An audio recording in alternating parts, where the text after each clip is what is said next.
Welcome to Canada's Boxing Channel. We have a special guest today, Bill from Ireland, who runs a YouTube channel called Bill Knows Boxing. Welcome to the channel, Bill. Thank you very much, Bob. Really looking forward to this. Been enjoying your channel and different channels for a while, so it's going to be good. Excellent. So tell us about your channel. How long have you been running it, and are you enjoying it? And how can people find you online? So about 2 months ago, I was just messing around with my phone, and I thought to myself, I wonder, can I create a little channel and talk about boxing? And I've been watching yourself, and I've been watching my friend Kurt at Counterpunch Boxing News, and I just thought to myself, yeah, I'd like to have a go at this. And so I did. Basically just dip my toe in and press record and record, create a channel, record a video, and there you go. Nice and easy. And as you know, it's been the 15-second channel, the 15-second clips, just to sort of get myself together. And then when I feel a little bit more confident, I'll probably try and expand it a bit. It's Well, good fun so far. Certainly, I think that people who are watching this should nip on over to Bill Knows Boxing and give you a sub and listen to what you have to say. Respectful of your time, of course, especially as we had a go earlier on Zoom, and the technology defeated us. So let's see if we can work through some upcoming fights. The one that is the next big one, and it happens to be pay-per-view, which personally I think is outrageous, is the young British hot prospect Moses ITAUMA, who is stepping into the ring with the elderly, old enough to be his dad. In fact, I think Dillian has a son older than Moses. Moses ITAUMA and Dillian WHYTE. How do you see that going, Bill? I see that, for a start, I think it has no business being a pay-per-view, because neither has earned it. Pay-per-view is for the AJs, Furies, Wilders, the guys that people know about, the guys that have a track record. Moses has a lot of talk, a lot of hype, a lot of noise, but actually, if you look at his record, there's nothing there. And White's biggest fight was against AJ, and that's several years ago. And again, there's no great reason for it. So yeah, I don't see it as a pay-per-view. I think it should be on terrestrial TV. And I said that ITAUMA has to win, because he's the guy coming through, and WHYTE is on the way out. And if ITAUMA's got something, then he needs to win, and he needs to win within the first 6 rounds. Yeah, I would tend to agree. I mean, if ITAUMA does not really shine, if ITAUMA is able to sort of, either eke out a points win, even if it's a comprehensive points win, I think that some of that shine might go off ITAUMA. There's a lot of expectation on ITAUMA here, I would imagine, for him to make a real sort of a statement against a name, even though a much, much, much diminished name. Yeah, and he's actually responsible for it a lot himself. He's done a lot of self-talk about how good he is, which is good. People should be confident. People should have belief in their abilities. But he's in a way now where he has to be that good. You can talk and talk and talk, but then you have to deliver. And while WHYTE, I don't think, is a great test for him, WHYTE is a name that people will know. And that's what's good about it for ITAUMA, that people will go, okay, he beat Dillian WHYTE. Dillian WHYTE may not be the greatest thing, but we at least know who he is, and therefore you get some name recognition on your record. Because if we look at Moses' record, the thing that's not there is the name recognition. He hasn't really beaten. He hasn't beaten it for all the talk. He hasn't got anybody's name on his record that anybody's going to go, oh yeah, that's good. He isn't just hype, because look who he's beaten. So WHYTE gives him a little bit of that, I think. Yeah, I mean, Moses' best win so far is Dempsey McCain, I guess. Would Mm. and Dempsey Again, McCain, he's famous nobody's for going to, going some time, some distance with Philip Hergovich, right? I mean, that's about the sum of it, isn't it? and that's it. Hergovich, nobody, I don't think anybody, I think there was a time when everybody thought Hergovich was going to make it happen, but I think that has diminished as time's gone on. So Moses beating Dempsey McCain doesn't look as good as it might have done 3 or 4 years ago when people were taking Hergovich a little bit more seriously and thought that maybe Hergovich was more of a real deal than maybe we do at the moment. I think Hergovich has been damaged by recent fights. I don't think some of the luster has gone off Hergovich. So therefore, the win against Dempsey McCain, I think, doesn't look as good as it might have done 2 or 3 years ago.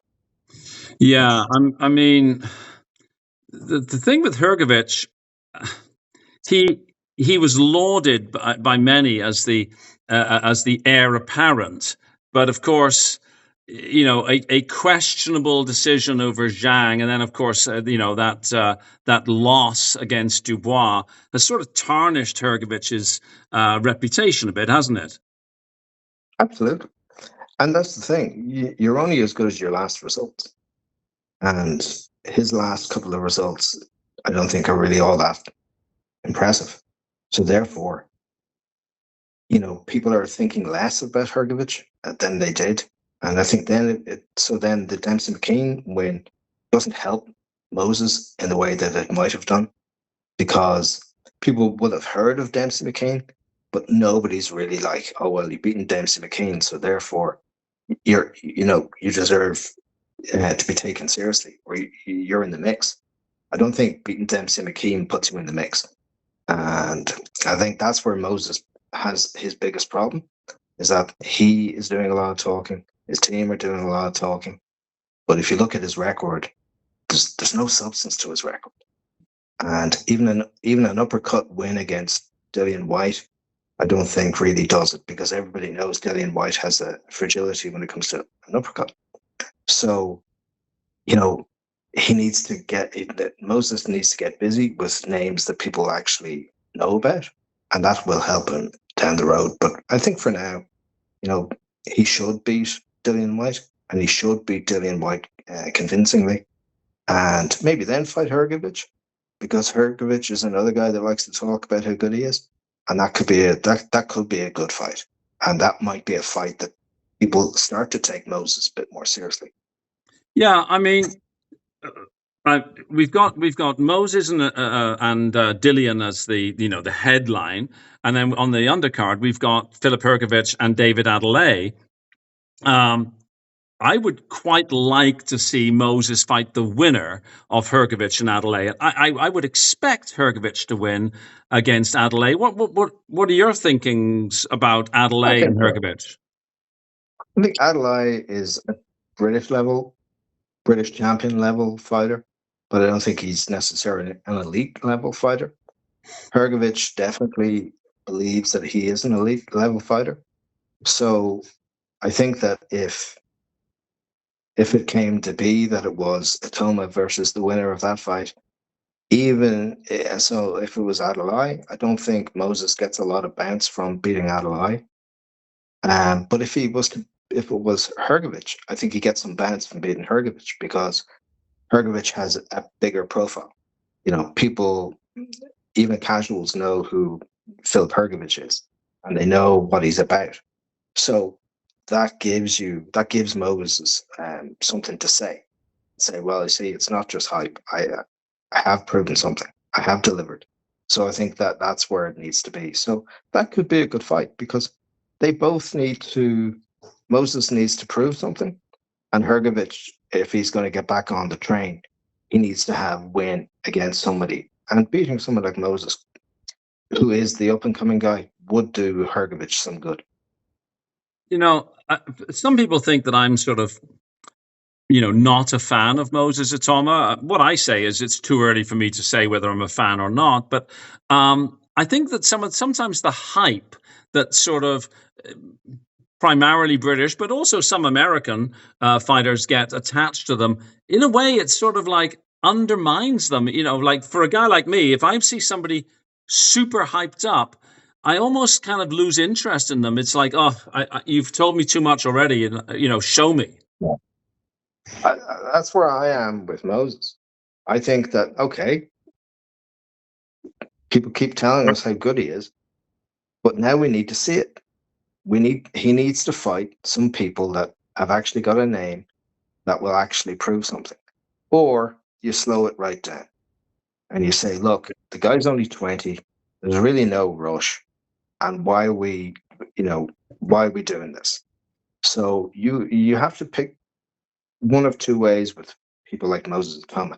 You're either going to start throwing him in with some sharks and see if he can swim, or you're going to say, right, the guy's only 20.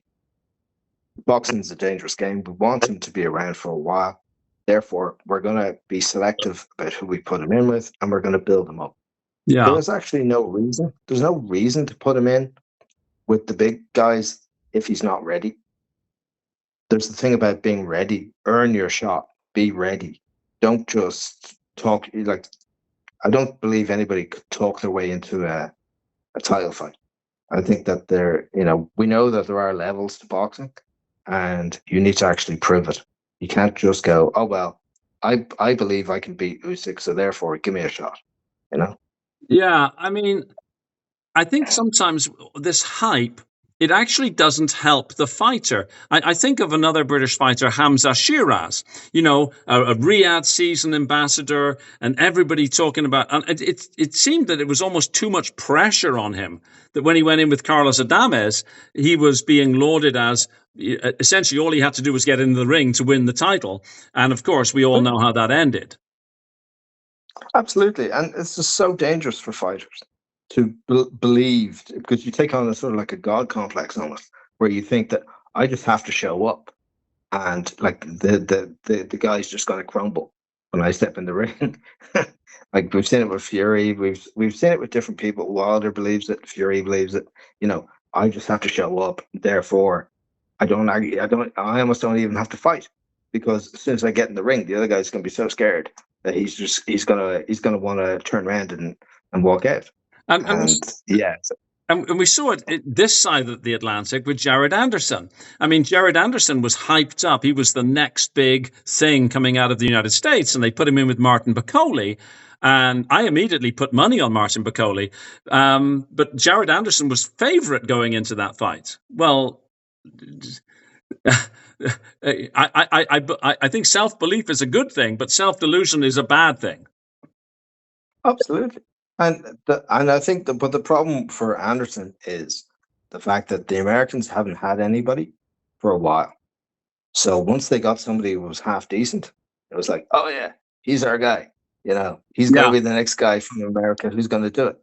They wanted Wilder to do it, and Wilder fundamentally, he always had the killer punch, but there wasn't a whole lot else to what he was about. And so then when they finally maybe have realized that Wilder isn't going to be the unified champion, they were then looking for the next guy. So then you've got Anderson, and they said, well, okay, Anderson's our guy. But Anderson's not that good either. And so American fighters, or American boxing, heavyweight boxing has a problem with just the lack of talent that's there. Most of the best athletes are doing other sports, NFL, basketball. They're not necessarily signing up for boxing anymore. And, you could argue that NFL's maybe just as dangerous as boxing, but it probably pays better over the long run. And unless you're an elite fighter, you're not getting the big checks. You're getting paid, but you're not getting the big money. So I think that's part of the problem with American boxing, is that there's too many options for the athletes. And therefore, they don't really see getting punched in the head as the way to financial success. They might say, well, I can go and do something else and do another sport, play baseball, get very well paid for playing baseball. So I think American boxing have put a lot of pressure on Anderson, and it takes a lot. It takes a lot for somebody to be able to live up to that hype. Oh, You know, yeah. because everybody's The putting the pressure pressure is on. too much, right? Yeah, yeah, and this is the thing. You might see this with Moses. Well, you know, the British media and Moses have really gone in hard on him being. He's going to be the champ. He's going to be the guy that is the poster child for heavyweight boxing for the next number of years. So the Americans then are struggling because they're putting it all on. They put it all on Wilder. Now they're trying to put it all on Anderson. And And now if you can't Torres, be a guy like and now Torres. yeah, and if you can't beat Bacoli, who doesn't train, who doesn't take it seriously, who basically shows up in any terrible shape that he can get away with. If you can't beat that guy, then you know that that's it. Yeah, Anderson is done. Anderson is damaged goods, and he may have beaten Bacoli that day. You know, there's an argument for they got the draw, but they could argue that he won. But Bacoli just doesn't take it seriously. He's a guy bit like Dave Allen. He doesn't take it really seriously. He could be better than he is, but he can't stop eating. And the cookies are too enjoyable, right? Yeah. Well, as long as they're vegan cookies. Apparently, Billy Nelson says that Bacoli is a vegetarian, and he had difficulty supervising his eating, but he was going to hire Well, a strength and conditioning coach and a dietitian. And I'm like, that's way too late. Why didn't you do this at the beginning? then again, we have to accept that in the animal kingdom, the biggest and the baddest are the elephants and the hippos, and they're all vegans. And they the just eat silverback trees all day. gorilla. So Yeah, they just eat trees all day. So you can get big by being a vegetarian or a vegan. You just have to be, you just have to know when to say no. Absolutely, and I think that sort of that internal governor, step away from the buffet is probably missing. But This is why we all. This is why we all need a domestic team leader, isn't that right? Exactly. Getting back to Adelaide, I wonder why he picked Hrgović. It's a real step up for him, and I think he has to be applauded for that. What's your thinking? Absolutely, absolutely. I think it's a great choice because again, it's stepping it up against somebody who is recognised as somebody who could be a champion in the future, and you're actually saying, okay, I'm going to see how good I am because you could beat the club fighters and you could beat the national fighters and you could be the national champ and the British champion and this, that, and the other. And you could be like, hey, I'm the guy. But then if you're the guy, you've got to step it up. If you want to be heavyweight champion of the world, you've got to step it up. And you've got to take the test. And I applaud him for this because Hrgović may not be the greatest thing, but he is a name and people know who he is and people do take him seriously. So to take that fight I think is very commendable. And win or lose, I think it's a commendable choice because he's at least putting himself to the test. And that's all you can ever ask, that you put yourself to the test and say, right, well, how good am I? Yeah, I've not been sort of, overly enamored with David Adelaide, but I have to say that I was impressed that he was stepping up. And I agree with you that if he does well, even if he loses, but as long as he does well, I think it'll gain him fans. Just like Justice Hooney did so well against Fabio Wardley, even in losing, I think he gained fans. Absolutely, because nobody thought Hooney was going to bring it.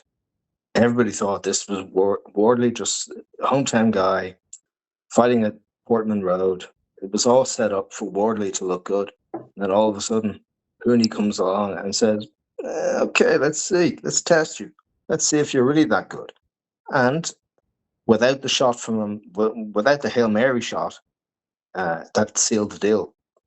Hooney was going to win on points. Hooney was, clearly winning on points. And if it had gone to points, Hooney won. It was only the Hail Mary that got the win. Yeah, I mean, I'm a big. So then now we have to see more from Wardley. Wardley now has to prove that he's the real deal. Yeah, I agree. I mean, I'm a Fabio Wardley supporter, if you like, but Wardley was clearly losing that fight, and it now raises, more questions. Is Wardley in that sort of Deontay Wilder category of being a highly limited fighter but with a devastating punch, or is Wardley likely to be more developable? Can Wardley go further? Because if you're just relying upon that punch, the chances are you're going to need to be very carefully managed. Boxers have a longer career than the punchers. The punchers always get found out, and they always come up against somebody who's bigger, because there's always somebody bigger than you. There's always somebody who can hit harder than you. Like, the great champions didn't always have the biggest punch. They didn't always have the quickest reflexes. As Ali says, muscles are no good. You actually have to have the fundamentals. And if you're a boxer, I fully believe that if you're going to go into boxing, you need to be a boxer as opposed to a guy who's got, well, I've got this KO punch, and if all else fails, I may not be able to throw combinations, but hey, I can punch. Punchers get found out, and punchers they usually have to retire a lot quicker because they basically get found out. Yeah, and having a world class punch is great, but if you can't deliver it on somebody who is not hittable, well, then your primary weapon is taken away from you, right? Absolutely. Uh, So, the one punch KO looks impressive, but I much rather watch guys who've got skill and technique. And that's one of the things why Usyk is so impressive, yes. because Usyk is not a KO guy. He doesn't go in with the simple objective of, I'm going to take your head off. He goes in with the objective of, I'm going to demonstrate that I'm better than you. I'm not here to hurt you that badly. I'm here to hurt you to the point where the judges can see that I'm clearly better than you. But my sole objective is not to punch your head off. Yeah, I mean, there's a lot of similarities in more ways than one between, a guy like Usyk and a guy like Ali, who both, demonstrated comprehensively to judges. And of course, they're also able to stop people that they were the superior athletes in the ring on the night, the superior, Yeah, the superior man, the superior fighter. yeah, absolutely. And that's what's actually that's what attracts me in so many ways to the sport, is the skill element. You see a guy like Roy Jones, again, not the biggest puncher, but he had the footwork, he had the combinations, he had the skills, he knew how to get it done. Usyk is the same. He has incredible footwork, and yes, his footwork now is a little bit flatter, but Mother Nature catches up with us all. And I think that, so these are the fighters that I enjoy, and I think it's better to watch these guys than the guys like Wilder, who talk so much crap about what they're going to do, and then they realize that maybe the punch is gone, and they win maybe by accumulation, as opposed to that KO punch that they used to have that used to just get them out of jail. Yeah, I think Wilder's lost that fast twitch muscle because even if he's able to unleash the punch, it doesn't seem to have the sting that it used to have. It was all about timing. That killer punch, it's all about, everything works in that split second. And it's the surprise really more than anything else. It's the shot you don't see. Yeah, And it's all the combination of the speed and the agility. And if the speed and the agility is not there, the muscle in the arm isn't as effective. And to be fair, even to Wilder, like, physically, he doesn't look like the biggest guy. And even when he was knocking people out, he wasn't. He wasn't like a Makhmadov. He wasn't muscle upon muscle upon muscle. He had a lot of muscle, but he was well defined. He had timing, and he had agility, and that seems to be gone. And there is a thing then about when it's gone, knowing it's gone, yes, which I think exactly. saves a lot of people a lot of trouble down the road. Because if you look at a guy like Chisora, and if you look at a guy like Gillian White, CTE is there. It's definitely there. The speech patterns are really slowed down, and that's from not knowing when to hang it up. That's from and they're wanting another paycheck as opposed to knowing when to hang it up. And they're surrounded by people who have a vested interest in them continuing to fight, right? Absolutely. It's crazy. And this is where you learn about the teams that they have. Because the good team know when it's over. And they know when to tell the fighter, listen, champ, you've had a great run. You've made a lot of money. Everybody's very comfortable. Thank you very much. But now we need you to stop. Yeah. Because now we know that your life is you're in diminished returns now. For every fight that you have, your mental capacity is going away.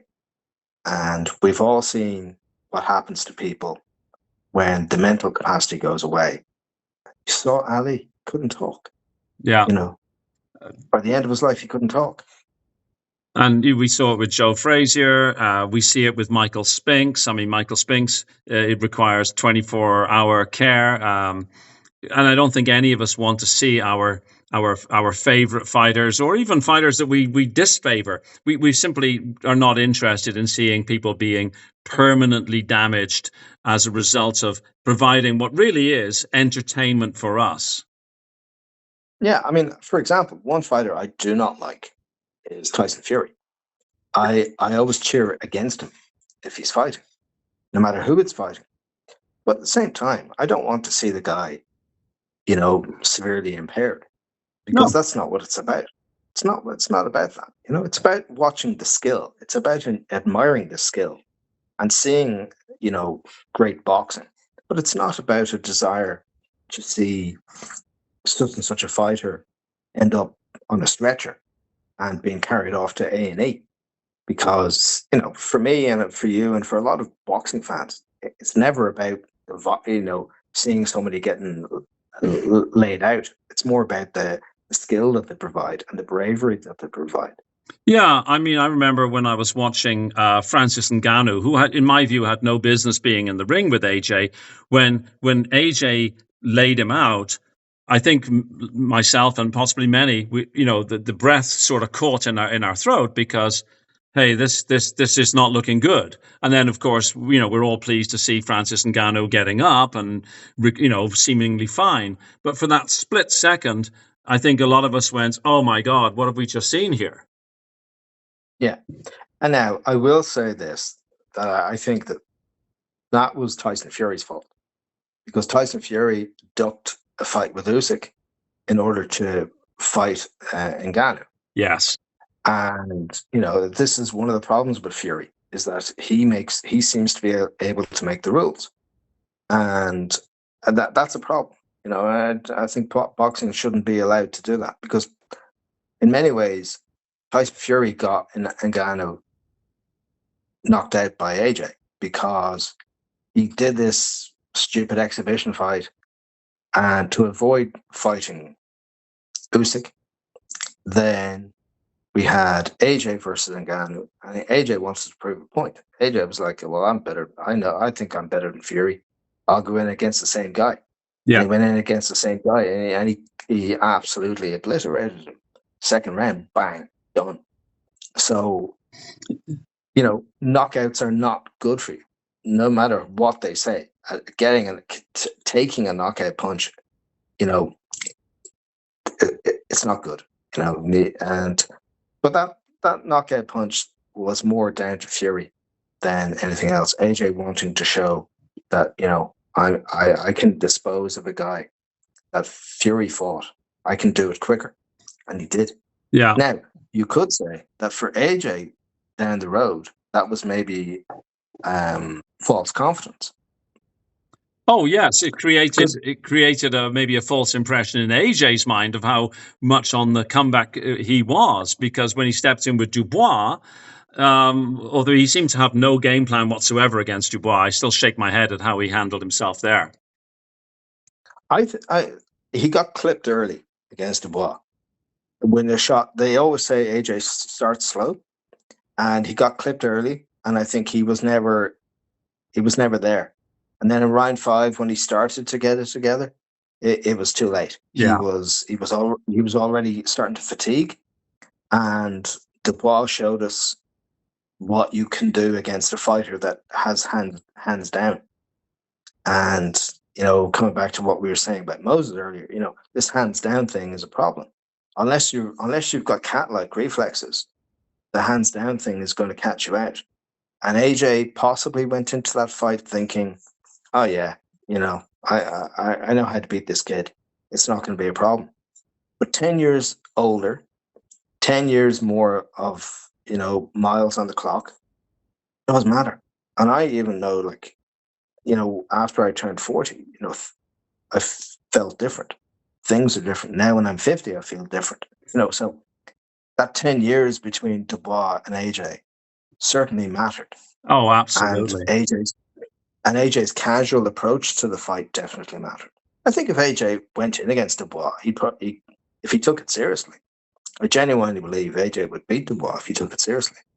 Yeah, I would like to see a rematch. I don't think we ever will, because I think the only fight that AJ is interested in is Fury, and I don't personally think that's going to happen either, to be honest. But maybe that's a conversation for our next time. I see we're coming up on a hard stop, so we should probably wrap this up. So for those who are watching, thank you very much for watching. Please visit Bill Knows Boxing and give Bill a sub. Bill, I really appreciate you adjusting your schedule for this somewhat earlier start for us today. And thank you very, very much for coming on. Delighted, Bob. Thanks for having me. Look forward to the next one. You're most welcome.